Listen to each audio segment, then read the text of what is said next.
Hi,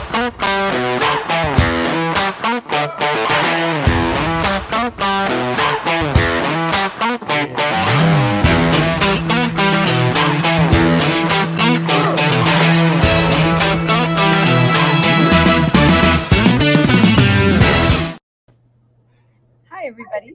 I'm Marilyn, CEO and founder of Cosmic Centaurs, and the host of this weekly live video series called Center Stage.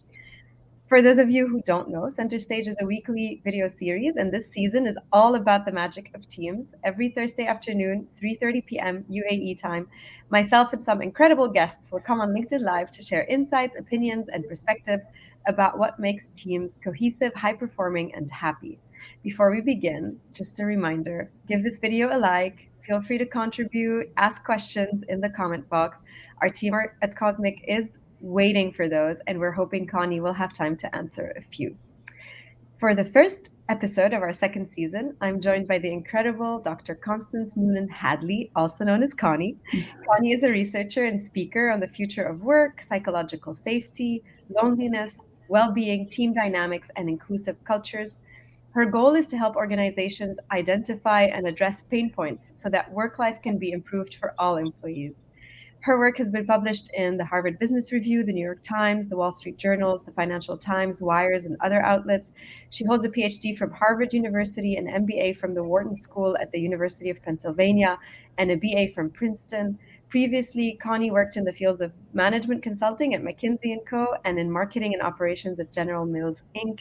Her favorite extracurriculars include advising the MBA Internship Fund for Social Impact at BU and serving on the Board of Trustees at McLean Hospital, a leader in mental health. Connie, we're so happy to have you here. Welcome on Center Stage.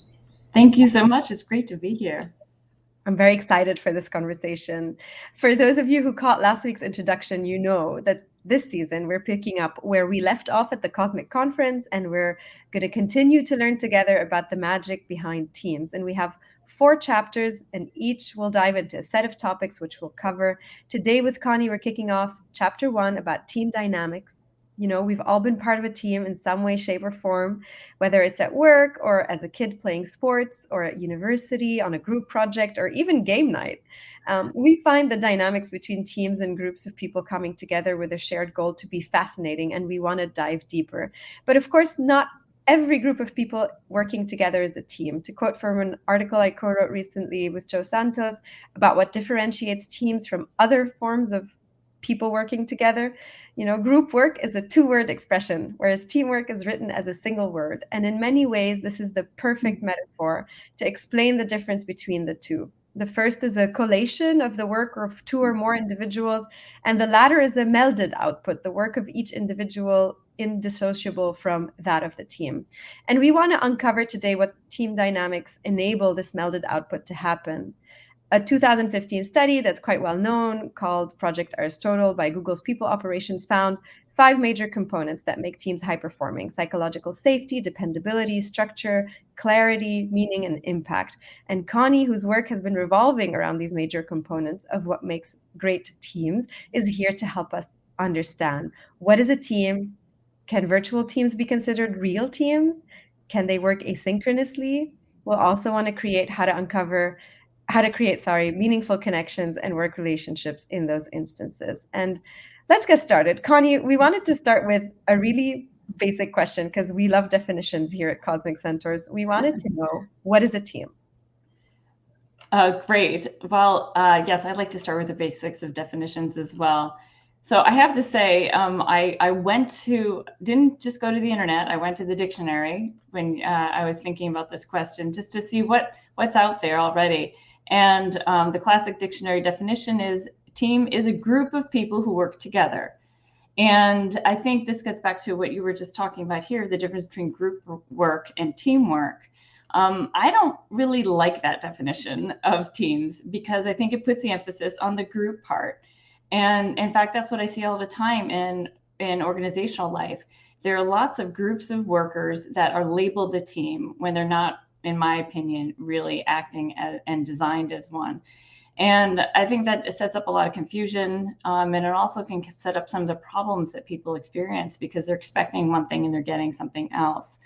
So I go back to the definition that I first learned in graduate school when I was working with Richard Hackman at Harvard, who is just one of the best researchers I've ever known. And he, at the time, defined teams as having these components. The first is that they have a clear and motivating direction. And it's important that it is both clear and motivating. And the other thing I would add is that it's a cohesive sense of direction. So we're all actually going towards the same goal.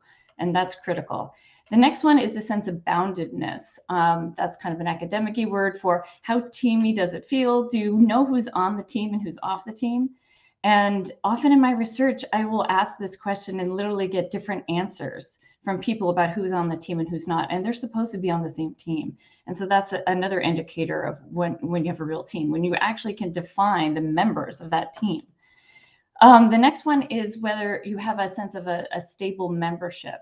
So one of the reasons why people often get confused on who's on the team and who's not is because they keep shifting and there's like a revolving door of membership.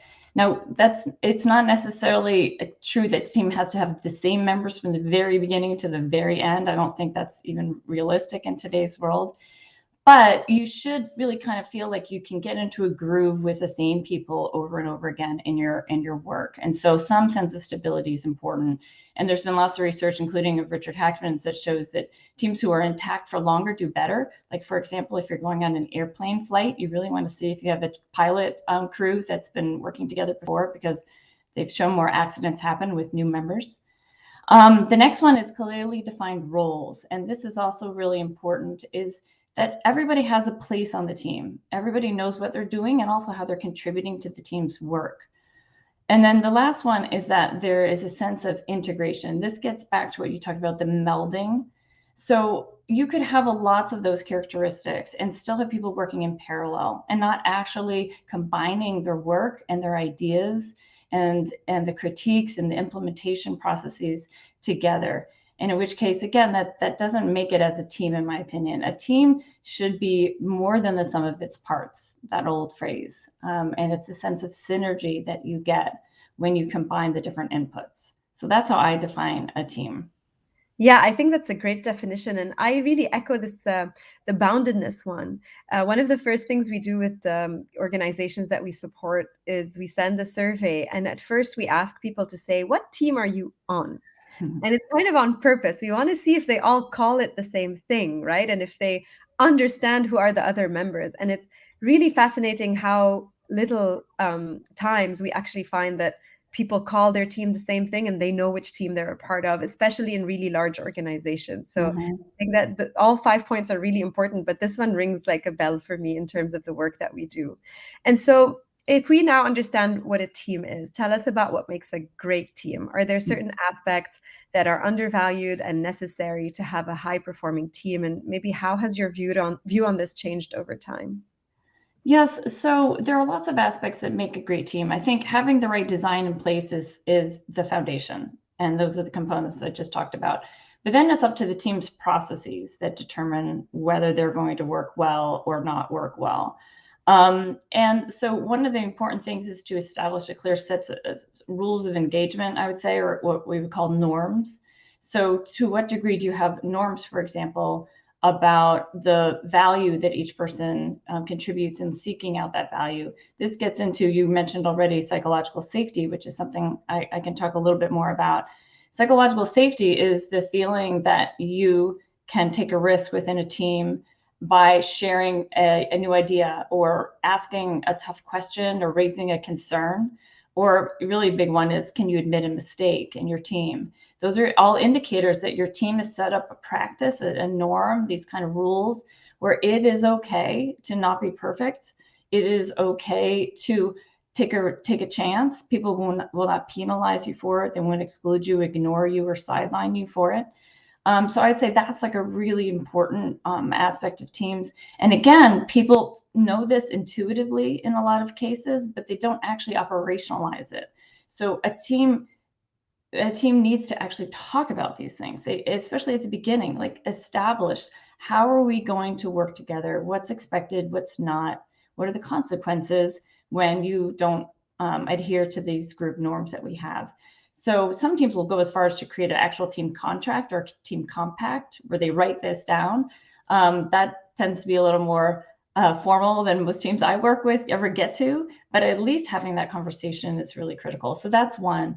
And once you have those kinds of that kind of clarity and that communal decision making right at the beginning, that kind of carries the team throughout. It keeps that going so that you can continue to reassess your norms, for example, together, because you've already explicitly talked about them. You've now got something to go back to. And also it just sort of sets up the expectation that everybody participates here, where this is an inclusive team. So I think that's one of the aspects I would really focus on at the very beginning. Yeah, and I feel like with remote work and being less co-located than before, maybe now making those norms explicit, which might have seemed a little overkill, if we were all sitting together, now becomes maybe the norm actually, that we do have to write these things down. We have to clarify them for all our members. And then speaking of that, there's one aspect in terms of knowing why we work and how we work together and creating the right dynamic between the team members. We're wondering also if you feel like it's very important for team members to know each other. Being more and more distributed means we know less about each other as individuals. We don't have those interstitial moments where we can have side conversations, talk about, our kids going to football practice or whatever else, our hobbies or anything. How important is it that team members know each other on an individual level? Well, this one is something I focus a lot on in my research, because going back to even my dissertation research, I just for a quick background story here. So I went out to study people with high stress jobs and understand how they cope with those jobs.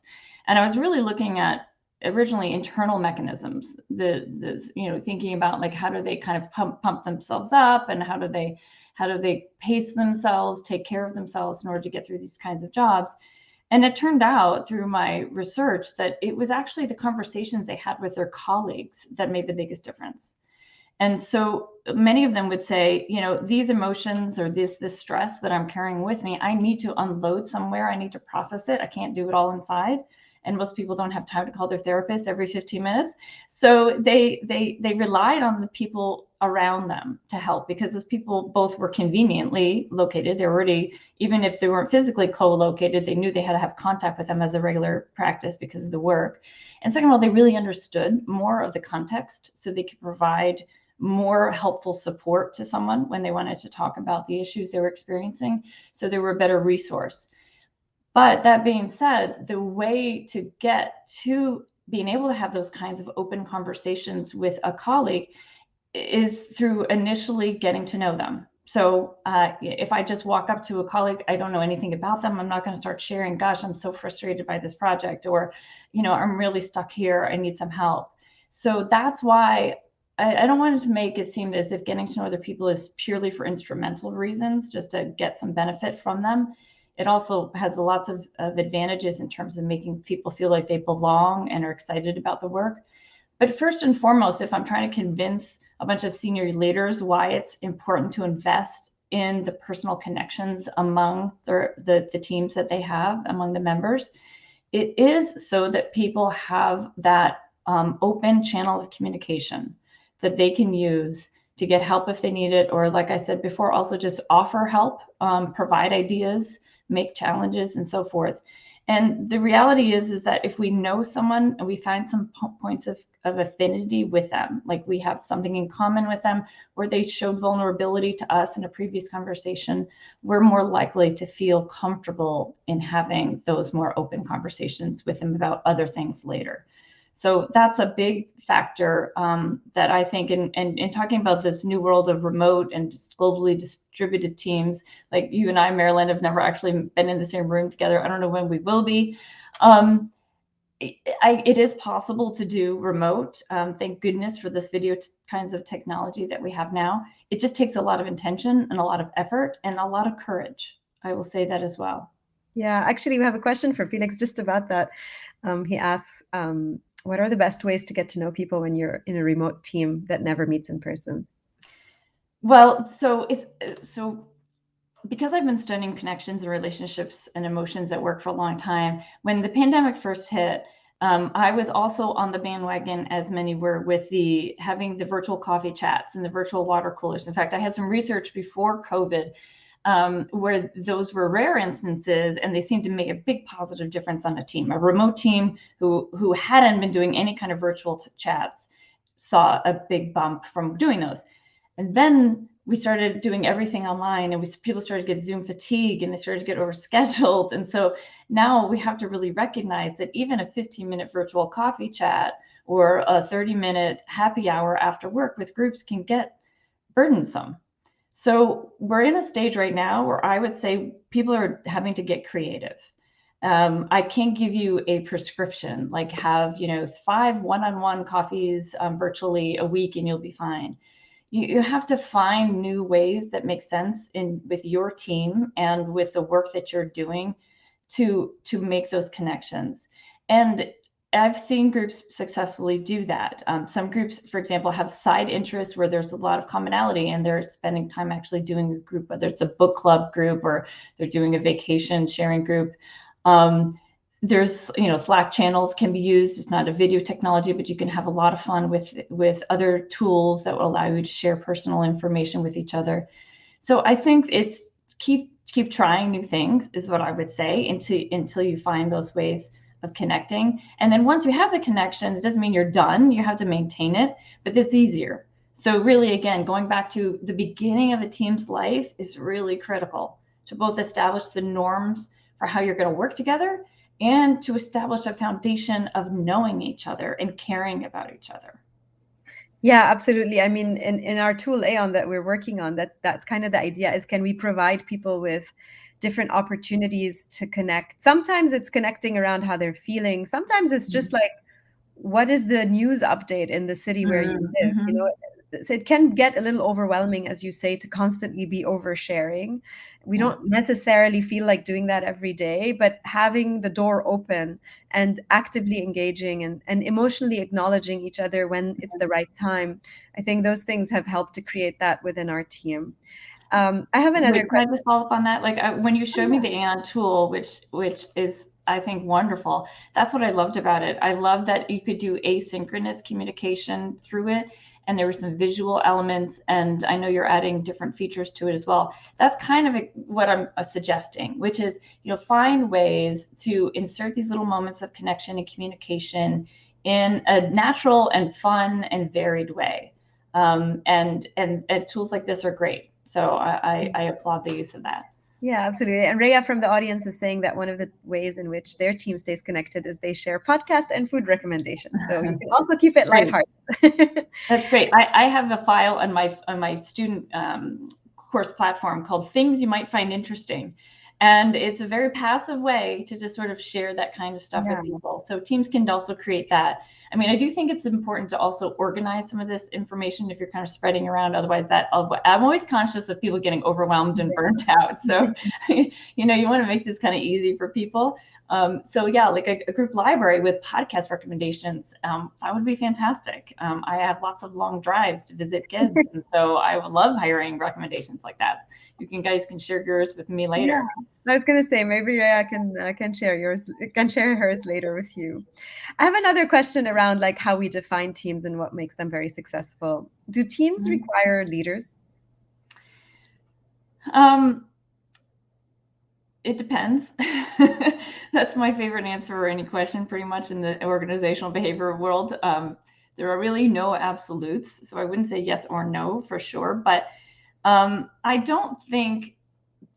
think that teams need leadership, is what I would say. So there will be without that, there will be inefficiencies and there will be miscommunications, and often people lose motivation because they don't know exactly where they're going. So teams need leadership. Whether they need a designated leader is up for debate. There have been lots of successful groups out there, from orchestras to software teams, where there are no designated leaders and the group self-manages. And that's fine. I mean, some of the principles of Agile, for example, will script out who does what in a way that allows everybody to kind of be on the same peer level instead of a hierarchy. So I think it is possible, yes, to have a successful team without a leader, but I wouldn't go around saying like that's the goal. I mean, that is just a means to an end. And if you can get to those ends without a leader, then go for it. And otherwise, I would say keep using a leader. Yeah, absolutely. I echo that 200%. Okay, let's talk a little bit more about like team dynamics. We ran a survey this summer and we found that 23% of those who'd answered experienced more conflicts with their teams since the pandemic started, and they had moved to a remote or hybrid working arrangement. And 57.6% of them declared having fewer conflicts. And we found it interesting to see that there was like this difference in behavior and in perception between remote and in-person team dynamics. And I really want to hear your perspective on that. What are the biggest barriers to healthy team dynamics? And if there's anything in particular within a virtual world that you'd like to point out? Well, so do you take from those results that people on balance by the numbers are having more conflict or less conflict? So it seems like the majority declared having fewer conflicts. So 57% said that they were having fewer conflicts while being remote. So okay, that's what I was questioning. So because you started off with the 23% or so that have more. So first of all, let me talk about the numbers. So I wonder if the 57% that said less are whether they're having fewer conflicts or whether they have less communication with their teams and they don't know about the conflicts that exist yet. So I think I would love to see really dig in a little bit more to understand what's going on. I agree more. I think there's a big distance between perception and reality. That's why we right. call it perception. But I definitely agree that it's probably just because they have less contact with each other in general. So right. That data is also available. But it's just to say that there's this perception of like, is conflict being good, or is conflict good or bad for teams? What are things that are bad for teams, and are they worse when those teams are remote? Well, so conflict can be broken down into different categories, and I think it will help as a team assess whether you have good conflict or bad conflict. So there are good forms of conflict. The conflict about the task or about the process can be very productive. So this is what you want. You don't want to have there's a danger in groups of having groupthink. I don't know if you've heard that term, but this is the sense of everybody just sees one way of approaching a task or one clear right answer, and there aren't enough people in the group questioning that and saying, are we sure about this? What about this? Have we thought about this? So you want a group that actually has that kind of tension, the creative tension around what are the answers and how are we going to figure out this project. So task and process conflict can be very healthy for teams. So again, going back to this question for the group who did say more conflict, I would like to know, is that what kind of conflict? Was it that kind? Is it good? But the conflict that most people by default think about when they don't get a definition back on what kind of conflict is interpersonal conflict. This is the stuff about people not liking each other, people being suspicious of each other, people feeling like others are taking advantage. So the interpersonal conflict is generally not helpful for a team. I mean, we know this in our personal lives as well. That kind of interpersonal conflict can be, extremely upsetting. It can be distracting, and it can undermine the nature of collaboration, which is the whole point of teams. So the question now is, okay, well, first of all, how do you diagnose which kind you have? And second of all, how do you know what the triggers are for it?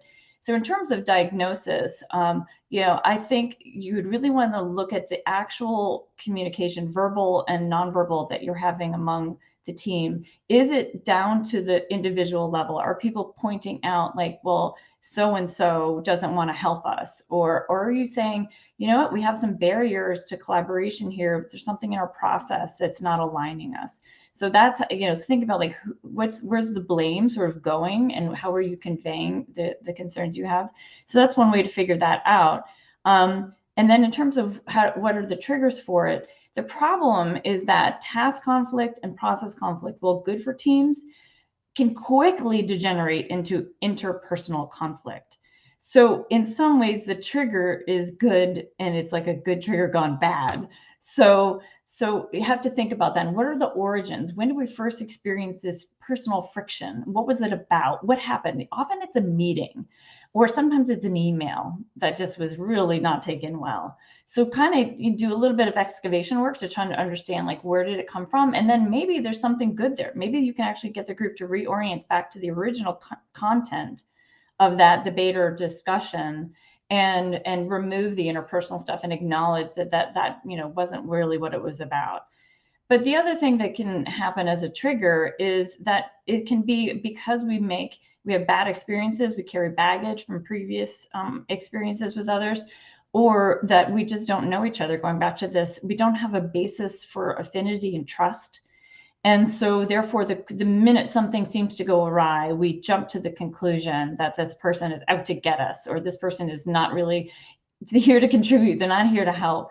I call it actually, I'm talking about this tonight in one of my classes. There's this ladder of inference that we go up. We see one behavior, and then we quickly escalate to an assumption that allows us to really get ourselves worked up with this feeling that someone, like I said, is either a terrible person in various ways, or they're doing something destructive on purpose, and that is rarely the case. So those are the kind of ways that I think about, like, the origins of conflict in teams. And then, of course, the remote work can only exacerbate some of those because of this more minimal kinds of communication and the lack of ability to kind of see and interact with people in person. So that's definitely a major negative for team dynamics. Yeah, no, absolutely. And you were talking about meetings sometimes being at the basis of things going, south. I know that you co-wrote an article for HBR with Leslie Perlow and Eunice Yoon, and you spoke about dysfunctional meetings and how to improve them through clearer communications. Some remote teams, especially those that are kind of the most, far away on the spectrum of being all remote, actually think that meetings should never happen, that everything should be done asynchronously. What are your thoughts on teams that work asynchronously with little to no meetings? But also, what have you learned from your research about how to improve meetings that you could provide some advice around? Well, so first of all, I will say I get why meetings are in some ways the scourge of organizational life. So the original project the article was titled "Stop the Meeting Madness," and I actually originally got involved in that project because of my historic work on emotional life and at work. And Leslie Perlow, a collaborator at Harvard Business School, came to me and she said, "We've been interviewing teams about how they use their time, and everyone wants to talk about meetings and how much they hate meetings." And she said, "People are almost to the point of tears talking about meetings. And we need your help because this is way more emotional than we were expecting. Like, what do we do about this?" And so so to me, that is why you're having maybe this experience of people saying, let's do away with all the meetings. If we can just cut out meetings of our life, everything will be better. I don't think that's true, though. And the reason is because meetings are where you have that spontaneous combustion, where you can get more of that blending and that melding that you can't get simply by handing off work to each other or by trying to do this asynchronous communication. We need, like, conversations like the one we're having right now. This is a meeting, and we get that kind of jazzy energy from it, from interacting and not knowing where the conversation might go next. So meetings are an important vehicle for collaboration. I'm sorry, but I don't think we should do away with all of them. However, that being said, we could do them a lot better. We could do a lot better with the work that we focused on was how can we schedule them better? So forget about what actually happens in the meeting itself. Like, the way they're scheduled is unbearable, because particularly when we have a dispersed team working in different time zones, they're starting so early in the morning, they're going so late at night, just so that we can find a time where people are actually awake and not in bed. And so now we've got long, long days. And more, we have pockmarked days. We have the meetings kind of interspersed throughout the day because it's just the best time for the group, to get together. And so now I have like a half an hour here, I have an hour there, I have 45 minutes there, and I can't get into the groove of work. And as an academic, I will say this is really important to me. I was up until 2:30 in the morning 2 nights ago. And the reason was because from 9 o'clock from when my kids went to bed until 2:30 in the morning was the only unbroken amount of time I had for the entire week. It was the only time where I could dig deep into some writing work that I needed to do. And that happens all the time in other types of jobs as well. People are using their free time on weekends or late at night or getting up at 4 in the morning just to get some time to think, to write, to be uninterrupted. And so to me, that's the problem of meetings. It's not that we're having them, it's just the way they're scheduling is preventing us from getting that deep work done. So I think a really important advice for teams is to get better at scheduling, coordinating your work. And one of the things that we did that came out in that article is we actually told teams, okay, do some experiments. So they experimented. Some teams said, okay, so we're going to say like every Tuesday is a no team meeting day. You can't have a meeting. In fact, you will be penalized, going back to the group norms. Like, you're going to get in trouble. We're going to find out if you're having a meeting. So don't have any meetings. And people loved it because it was predictable and it was a long block of time that they needed. Now, the bigger your team gets, and the more, again, you're working across time zones and things like that, it gets harder to do that. But you can think about, like, what are the ways that would preserve the time that we need for our work and for our own lives, our own mental health, our own physical health, ability to get time outside of work. And just one more quick anecdote on that. We had one team, a senior leadership team, who they all had their own divisions. They had lots of divisional meetings, and then they had this, cutting across the top layer of the organization, senior meetings. And so they decided that they previously had a whole bunch of meetings together during the week, and they decided they'd wipe the whole board clean. No meetings for a whole 6 weeks. They said no meetings. We just want to see if we actually need them, like what happens. And it turns out the one meeting they all clamored to get back was the meeting where they sat together for an hour and just talked about what was on their mind. And it was more the unstructured meeting. It was, again, a forum for communication in a way that allowed for them to reach for help and get help back. It allowed them to get to know each other better. And it was that like grounding meeting where they could they could relax themselves a little bit and have like an open conversation. So that told us, again, what were the important aspects of meetings that the vehicle they can provide is really essential. Yeah, that really resonates with me. Actually, one of our clients, who's again, they're like the C-suite team of a really large multinational, and they've now struggled with this problem because they used to have these meetings in person, right? Like they would fly everybody over to the same place, probably headquarters most of the time, and then every few weeks they'd be together. And of course, they can't do that anymore. And at first, they tried to maintain the meetings as they were, meaning that you had somebody in the US, as you say, waking up at like 4 a.m. and someone in Australia staying up till 4 a.m. the other way around, right? And they tried to keep them, and then eventually they did away with them, and they said, well, we don't all need to be together all the time for everything. And they're deconstructing, that rhythm that they used to have and experimenting with what comes next. And I think it really echoes with me, this idea, like, but how do we just keep that space for human connection? Right. Because we can share information. I can send you slides. I can share data. I can write down what the interpretation is. Like, there's so much that we could do in writing, but then there is so much that we can't. And that really is something that resonates very strongly with me. Yes. One other thing that I picked up that I will share with folks who are struggling with this issue of how do we keep that human connection. So there was a time when I was asked to create and teach a course. This was in the Harvard Psychology Department after graduate school on personal relationships. Now, I've thankfully have been successfully married for 25 years, so I know a little bit about personal relationships, but I was by no means an expert. I studied people at work, not people like outside of work. But I have to say that like diving deep into the personal relationships literature has really borne a lot of fruit in terms of my organizational work. And so one of the things that I learned in diving into this was there was some research on like what keeps a marriage fresh, for example, or any kind of partnership fresh in that way. And so it was this idea of having novel activities but novel activities that weren't novel just for the sake of being novel, but that actually had some kind of learning component or some kind of intrinsic sort of developmental aspect to it.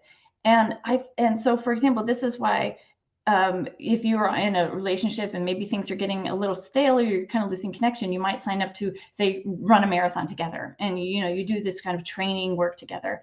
Or you sign up and you go. My husband and I once went on like a cooking retreat, which I love to cook. He wasn't like such a big fan, but it was a great experience because we both felt like, oh, this is cool. We're learning something and we're doing it together. And so it's thinking about that kind of advice for what keeps romantic partnerships together is also applicable to work relationships. So I'm not saying everybody goes back to like, let's go run off into the woods and do trust falls again together. I'm saying actually do projects together that maybe don't have to do with your everyday work, but where we can have that kind of free time to talk to each other, and while we're also doing something, learning something. And so it's not the cocktail party where it's just an amorphous conversation.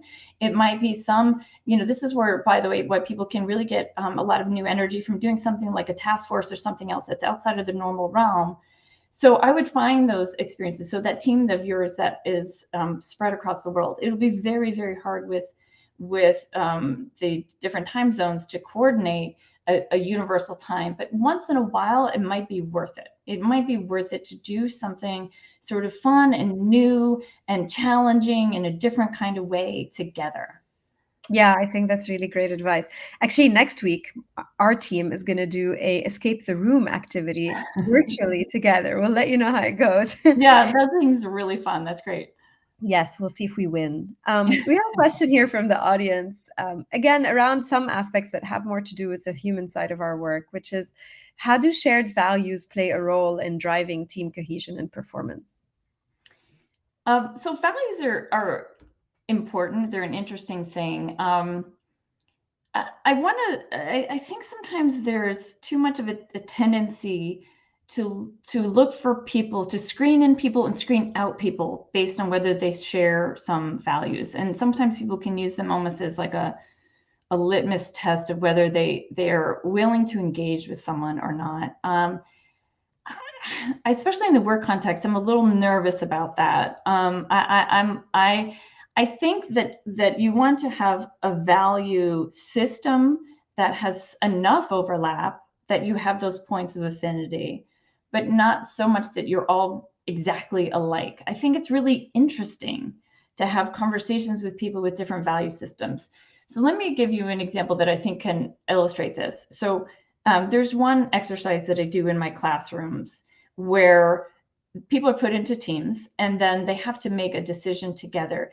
And sometimes it's just strictly kind of a work decision, but there's one exercise I do where they're actually pretending to be the board of a hospital, deciding among 5 candidates who is going to get the liver in a liver transplant situation. And so this is really important because this is a decision where essentially the other people will die. So you have to, make this weighty decision. And it brings out so many different value systems as people work together to make those decisions. And of course, in the beginning, people independently make their decision based on their values. And they think, well, obviously, this is the right answer. They get to a room and they find out, no, actually, it's not that obvious. There's another way of viewing this based on a different set of values. And so at the end of the day, this goes back to like the it depends answer. They want to know who should get the liver from me. I'm like, there is no answer guide here. Like I can't tell you who gets the liver.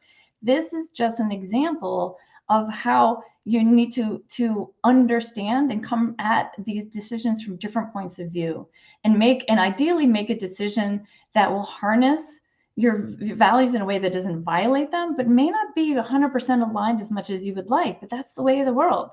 That's how we get along with each other. We make these compromises, these trade-offs. We look for creative solutions that will solve as many of our value needs as possible. So I guess, this also goes back to my theme about having open communication as a team. Don't assume that your values are exactly the same as the person sitting next to you or across the conference table from you. Assume that you have different ones. Get curious about that. Find out about those. Look to not judge, just to understand. And then hopefully you'll find some common ground. Yeah, I mean, definitely. I think the magic of teams is also to do with the common ground, but also the points of difference. If Mhm. we're all the same, then we won't really be able to leverage that diversity and cross-functional aspect. And yes, we could be talking about values, we could be talking about ways of approaching a problem, decision-making processes, frameworks, whatever it is. I think having a team that's diverse and trying Mhm. to meld them all into the same person is actually making a big mistake. Um, I want to ask you about an article that you wrote with Mark Mortensen for HBR. You wrote about, and I think you wrote this in the early days of the pandemic, but Mhm. I still found that the model you suggested was really interesting, and I wanted us to talk about it. You wrote about how companies could shift to remote work using a model involving triage, stabilization, and long-term care. Can you Mhm. talk to us a little bit about that and tell us how you see things having evolved today? Mhm. Yes, so we wrote that article in the spring of 2020, um, and we were very proud of ourselves for the medical analogy embedded in that. We neither of us are actual doctors, as I say. We're both doctors, but not we can't save anyone's life. But we did sort of think about this as the triage. You've got a team in front of you. They maybe they've come in on gurneys in the emergency room to kind of build out this metaphor here, and we need to figure out what's going on with them. What are the underlying problems that are causing what we see on the surface as dysfunction? And the dysfunction could be not meeting your goals, or it could be, people complaining to HR about each other. It could be just, a group that seems to be kind of poking along and not really making real efficient progress.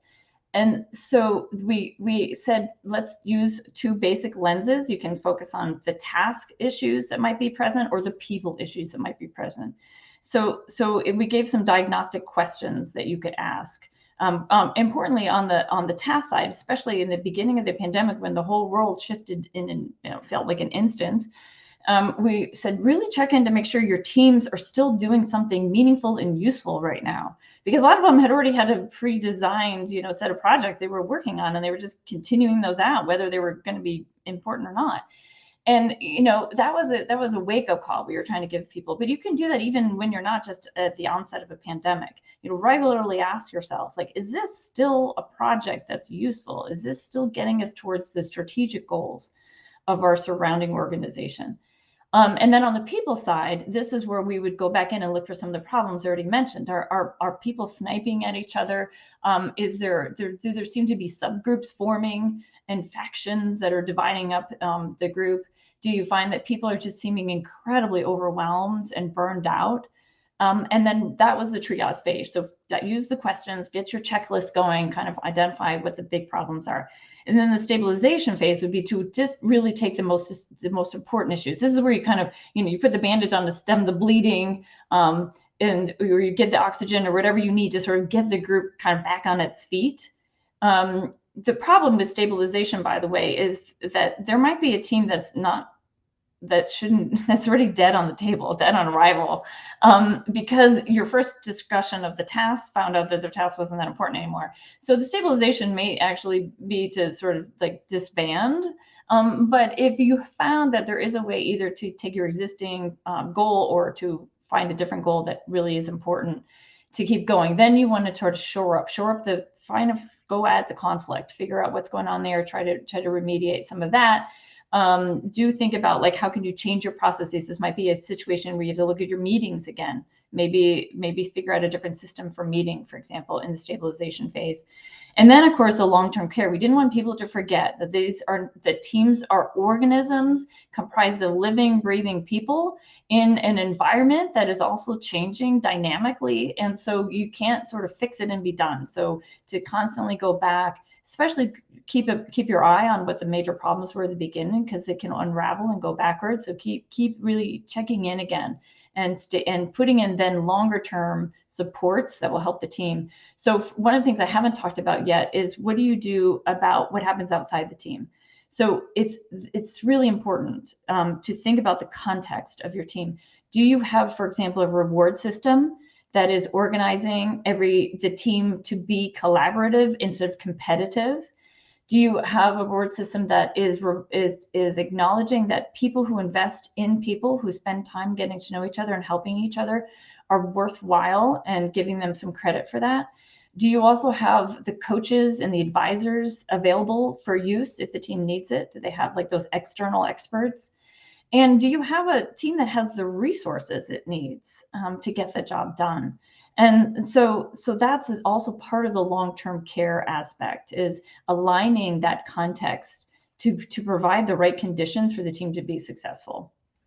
Yeah, I really love that, thinking of team as an organic being and then making sure that the ecosystem will allow it to thrive, right? Mm-hmm. And make all the ingredients are there. I always used to joke, I call human beings human beings. I say, like, it's important, if you're going to plant them and help them to grow, you got to have the right amount of sun and water and so on, nutrients and things like that. And I think thinking of a team as an organic being and how fragile that can be, and if you have the wrong incentive structure in place, then it's very easy to break up even the most willing of teams, right? And I think that's a really beautiful insight. Thank you so much for that. I've actually learned so much from today, and you've given me a million ideas for things I want to try out, even with the Cosmic Centaurs team. So I'm really happy about that.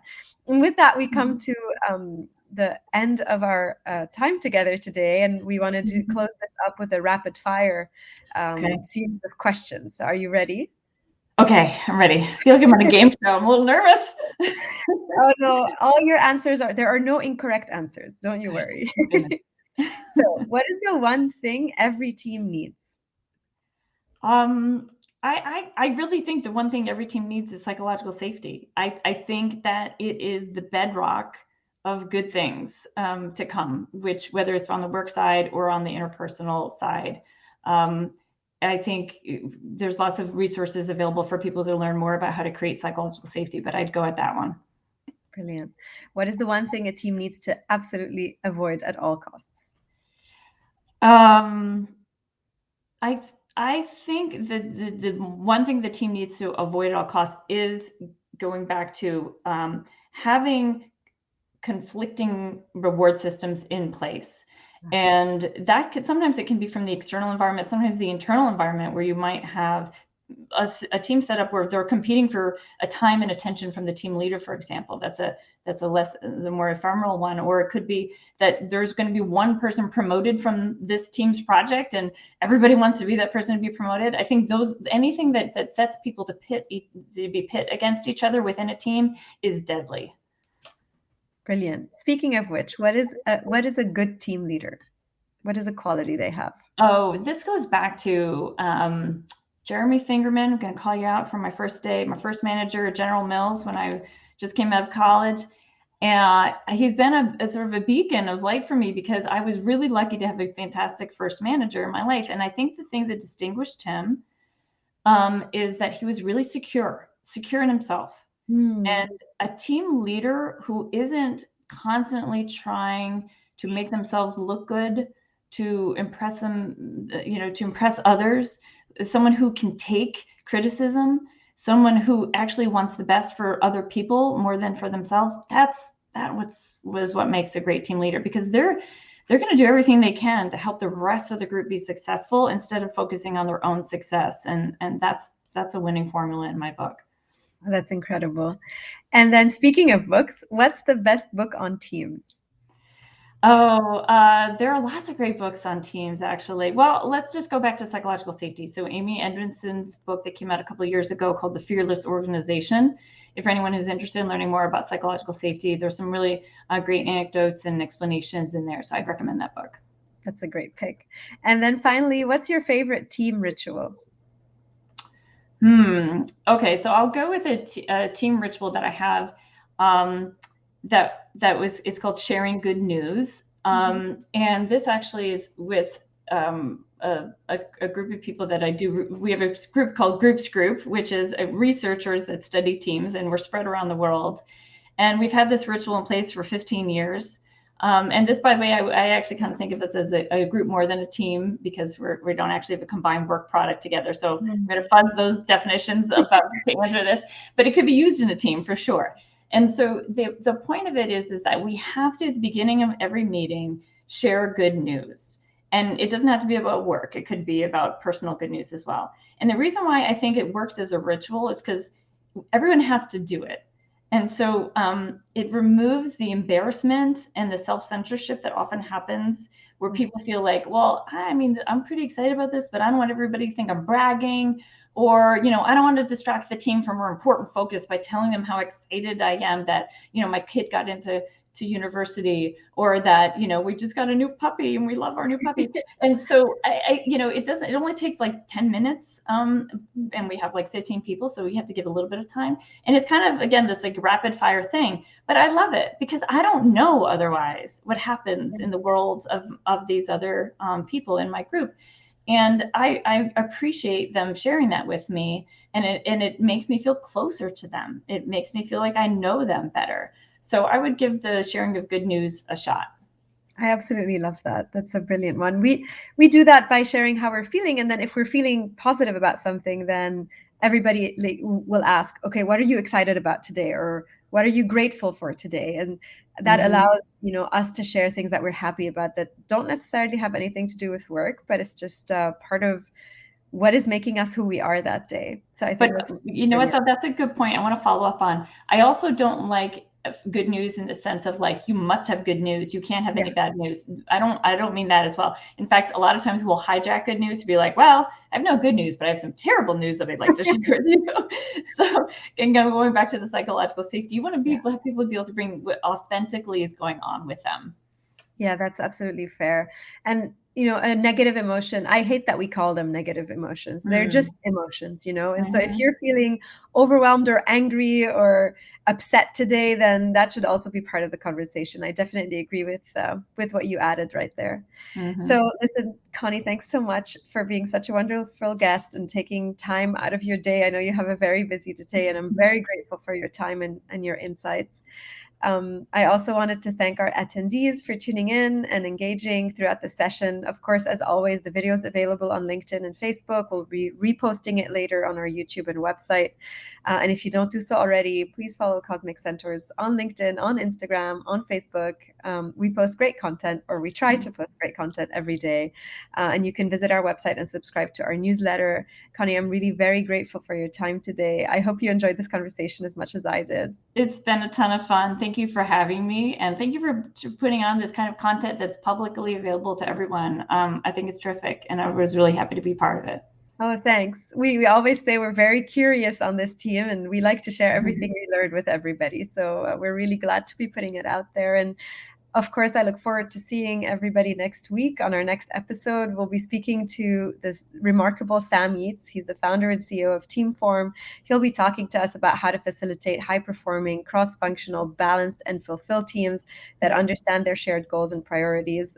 Please tune in next Thursday, November 4th at 3:30 p.m. Dubai time. And for today, thank you so much for your time and for attending, and I'll be signing us off.